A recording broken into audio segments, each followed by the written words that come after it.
किसानों की लड़ाई निरंतर हम लड़ते आए हैं और लड़ते रहेंगे। हमारा जीवन का उद्देश्य सबसे पहला यही है कि हमारा किसान खुशहाल होना चाहिए।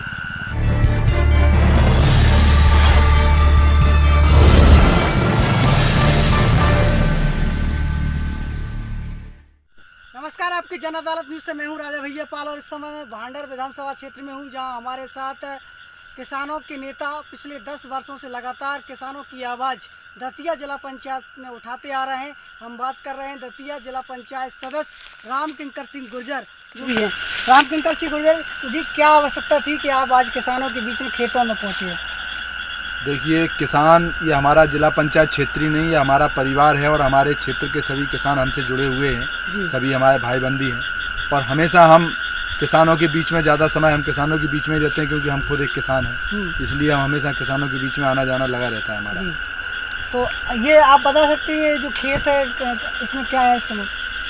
ये खेत है, खेत में ज्वार की फसल खड़ी हुई है और इस ज्वार की फसल को रखाने के लिए आज अभी ये रात का टाइम है, रात के 8 बज रहे हैं, आप देख रहे हैं कि गांव के कितने सारे किसान यहाँ पर साथ में खड़े हुए हैं। और ये एक दिन की बात नहीं है, रोज की कहानी ये है कि हमारे यहाँ आवारा गौवंश से किसान इतना परेशान है कि अपने घर पर चैन की नींद नहीं सो सकता। परिवार के सभी सदस्य एक साथ घर नहीं रह सकते। घर का कोई सदस्य अगर घर है तो एक सदस्य खेत पर जरूर होगा। तब हम बड़ी मुश्किल से ये फसल की रखवाली किसान यहाँ के कर पा रहे हैं गायों के आवारा प्रकोप के कारण। आप इस क्षेत्र के जिला पंचायत सदस्य हैं, आपकी कांग्रेस की सरकार भी रही है 15 माह, तो इन किसानों के लिए आपने उपाय क्यों नहीं किया तक?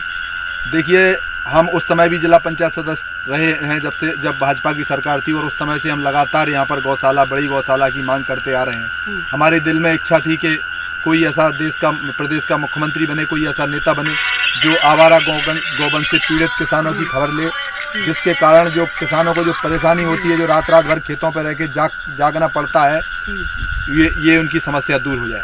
और 2018 में मध्य प्रदेश में कमलनाथ जी कांग्रेस की सरकार बनी, कमलनाथ जी मुख्यमंत्री बने और जैसे ही सरकार बनी उन्होंने तत्काल इस ओर ध्यान दिया जो हमारा बरसों से हमारा सपना था कि किसानों की ये परेशानी दूर होना चाहिए, समस्या दूर होना चाहिए। उन्होंने उसको तत्काल संज्ञान में लिया।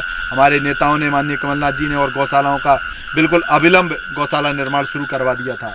और जब तक हमारी सरकार रही 5000 गौशालाओं, प्रदेश में 5000 गौशालाओं का निर्माण कार्य चल रहा था।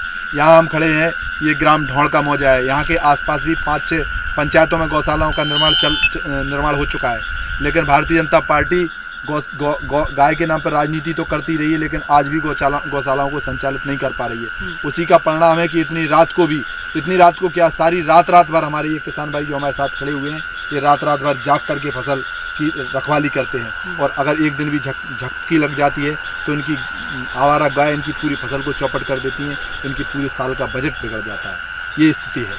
भारतीय जनता पार्टी गाय को गौ माता मानती है और जिस तरीके से गांव के जो दुर्दशा हो रही है, सड़कों पर जो गायें मर रही हैं, तो इसका जिम्मेदार किसे मानते हैं? ये सीधी बात है, भारतीय जनता पार्टी गाय के नाम पर राजनीति करती है, लेकिन गाय के लिए और किसान की उन्हें कोई चिंता है नहीं। वो झूठी राजनीति करते हैं और झूठ की राजनीति करते हैं और फरेब की राजनीति करते हैं। उन्होंने पूरा जब से मैंने होश संभाला देख रहा हूँ, वो गाय चिल्लाते रहते हैं, गाय की बात करते हैं, लेकिन गौ माता के लिए उन्होंने अगर एक कदम भी उठाया हो तो आप पूछिए उनसे, कभी किसी से आके इंटरव्यू लीजिए, क्यों आखिर 15 साल से आप गौशालाओं का और किसानों को धोखे में रखे रहे और आज तक आपने गौशालाओं का कोई प्रबंध नहीं किया। किसानों के नाम पर राजनीति करते रहे, किसानों की आय दुगनी करने की वादा करते हैं, लेकिन आप देखिए आज किसान की क्या दुर्दशा है। किसान आत्महत्या की कगार पर पहुंच चुका है। जो 7-7, 8-8 हज़ार रुपये बीघा लगा करके धान की फसल उगाई है, वो 1000 और 1200 रुपये धान बिक रही है। एक बीघा में 4-5 कुंटल तक धान हो रही है। मतलब उनने जो कर्जा लेकर के जो फसल में लागत लगाई है, उनकी लागत नहीं निकल रही है। ये झूठ की भी नहीं कहेंगे, झूठ तो वो होता है जो ये कहें ना करें। ये धोखे की राजनीति करते हैं कि कहते कुछ हैं और करते कुछ हैं। इसलिए ने किसानों के साथ धोखा किया है। आय दोगुनी करने का वादा करके किसानों की आय आधी कर दी है। महंगाई घटाने का वादा करके महंगाई बढ़ा दी है। डीजल सस्ता करने का वादा किया, डीजल महंगा कर दिया है। ये झूठ की और धोखेबाजी की राजनीति करते हैं। ये देखिए हमारे किसान, देखिए इन्होंने कहा कि डीएपी सस्ता हो जाएगा, वजन 5 किलो कम कर दिया, लेकिन रेट फिर भी और बढ़ा दिया। और आज खाद की इतनी किल्लत है, हमारी दूसरी फसल बुआई की तैयारी करनी है किसानों को, और मार्केट में जो है खाद की कालाबाजारी शुरू कर दी है। खाद पर्याप्त मात्रा में उपलब्ध नहीं है। खाद के कोई किसानों की खेती के लिए उनके पास कोई प्रबंध नहीं है। ना उन्होंने सोचा कि फसल की बुआई होनी है, किसानों के लिए हम खाद का प्रबंध करके रखें। ऐसी कोई नीति उनके पास है ही नहीं। वो केवल धोखा और भ्रम की राजनीति करते हैं और किसानों के साथ और किसानों को धोखे में रखकर उनका वोट उन्होंने 3-3 बार सरकार बनाई, लेकिन किसानों के हित में उन्होंने कभी काम नहीं किया। यदि कांग्रेस की सरकार बनती है, किसानों ने कांग्रेस का समर्थन किया, तो किसानों के लिए क्या उपलब्धि रहेगी आपकी सरकार में? ये तो आप खुद ही समझ सकते हैं, आप भी सब देख रहे हैं और हमारे किसान भाई भी सब आज देख रहे हैं कि जो उन्होंने 15 साल में किसानों के लिए नहीं किया, वो हमारे कमलनाथ जी ने मात्र 15 महीने का कांग्रेस पार्टी का कार्यकाल उनके 15 साल पर कई गुना ज़्यादा भारी पड़ रहा है। 15 महीने में आप देखिए जगह जगह गौशालाएं बनकर तैयार हो गई।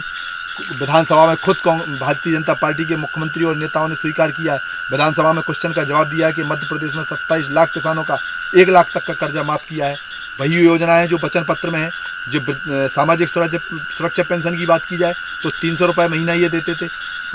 खजाना खाली होने के बाद भी, बजट अस्त व्यस्त होने के बाद भी माननीय कमलनाथ जी ने इसको बढ़ाकर 600 किया और उसके लिए उन्होंने कमेटी गठित की कि कमेटी जांच करके बताए कि 600 रुपये में क्या बुजुर्गों का काम चल सकता है, सामाजिक सुरक्षा पेंशन पर्याप्त है, अगर ये पर्याप्त नहीं है तो हम उसको 1500 रुपये महीना करेंगे।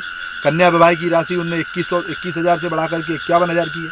और भी जो किसानों के हित में बिजली बिल उनने 1 रुपये 1 यूनिट कर दिया। किसानों को हर तरह से उन्होंने लाभ देने की कोशिश की है। यही हमारा आगे भी यही हमारा रहेगा, माननीय कमलनाथ जी का और कांग्रेस पार्टी का यही एजेंडा रहेगा, यही वचन पत्र रहेगा। जिस दिशा में जिन विषयों पर हम काम कर रहे थे, जिन सुविधाओं के लिए हम काम कर रहे थे, वो निरंतर जारी रहेगा और जो वचन पत्र में वादे किए थे वो सारे वादे पूरे करेगी हमारी कांग्रेस पार्टी। आप तो 2 बार के जिला पंचायत सदस्य हैं, तीसरी बार जिला पंचायत सदस्य के लिए आप सालन जी से चुनाव लड़ने जा रहे हैं, तो क्या रहेगी आपकी योजना आगे किसानों के लिए? हम तो किसानों के लिए ही, किसानों की आवाज़ और किसानों के लिए ही लड़ते हैं। हमारे तो आप आज तक देख लेना, जितने भी हमारे इंटरव्यू रहे हों, जितनी भी हमारी जिला योजना में या जिला समिति की जो बैठक रही हो, सब में किसान के सिवा हम कोई बात ही नहीं करते, क्योंकि हम खुद किसान हैं और हम किसान का दर्द समझते हैं। हम तकलीफ झेलते हैं और हम उनको समझते भी हैं। हमारा तो किसानों के लिए हमने काम किया और पूरे जीवन जब तक शरीर में जान है तब तक किसानों की सेवा के लिए लड़ाई लड़ते रहेंगे। उनके हक और अधिकार के लिए हम हमेशा उनके साथ खड़े रहेंगे। जब भी आधी रात को भी किसान भाइयों को हमारी ज़रूरत होती है, हम किसानों के साथ रहते हैं। हमारे क्षेत्र में धान का रकबा बढ़ा है, भारतीय जनता पार्टी के किसी नेता ने शुद्ध नहीं की। भारतीय जनता पार्टी की सरकार थी तब से लेकर हमने धान के लिए नहर की लड़ाई लड़ी है। 5-6 साल लड़ाई लड़ने के बाद जब हमारी सरकार मध्य प्रदेश में कांग्रेस की बनी, माननीय कमलनाथ जी मुख्यमंत्री बने, हुकुम सिंह कराड़ा सिंचाई मंत्री बने, उनसे हमने आग्रह करके, उनसे हमने जिद करके लड़के हमने पिछले साल धान की सिंचाई के लिए नहरों में पानी छोड़वाया था और पानी छूटा था, जिससे हमारी जो हज़ारों बीघा धान पखड़ के नष्ट करने की कगार पर आ गई थी, उसमें दोबारा जान आ गई और वो फसल पैदा हुई। वही इस साल भी हमने किया। हमने प्रशासन से लड़ाई लगी। 1 महीने के संघर्ष के बाद हमने पुनः इस साल भी, भले ही भाजपा की सरकार है, हमने चेतावनी दी कि अगर आपने नहर इस बार नहीं खोली तो ये समझ लेना कि हम किसानों भाइयों के साथ में सड़क पर बैठ के चक्का जाम करेंगे। और उन्होंने फिर इस बार हमारी नहर खुली और इस साल फिर हमारे क्षेत्र में धान को सिंचाई के लिए नहर का पानी मिला। और किसानों के लिए चाहे बिजली की समस्या हो, चाहे नहर की समस्या हो, चाहे खाद की समस्या हो, चाहे बीज की समस्या हो, चाहे फसल नष्ट हो रही हो, चाहे आवारा गौवंश की समस्या हो, किसानों की लड़ाई निरंतर हम लड़ते आए हैं और लड़ते रहेंगे। हमारा जीवन का उद्देश्य सबसे पहला यही है कि हमारा किसान खुशहाल होना चाहिए। हमारा किसान खुशहाल होना चाहिए, ये आवाज़ थी दतिया जिला पंचायत सदस्य रामकिंकर सिंह गुर्जर की। और तमाम मुद्दों को लेकर बात की, किसानों के मुद्दों पर बात हुई। आज हमने ज्वार के खेत में जिला पंचायत सदस्य यहाँ पर पहुँचे थे, किसानों के बीच में किसानों की दर्द सुनने के लिए, और हमने यहाँ किसानों के खेत में ही आवाज़ को रखा है। आपकी जन अदालत न्यूज़ के साथ जुड़े रहिए। नमस्कार।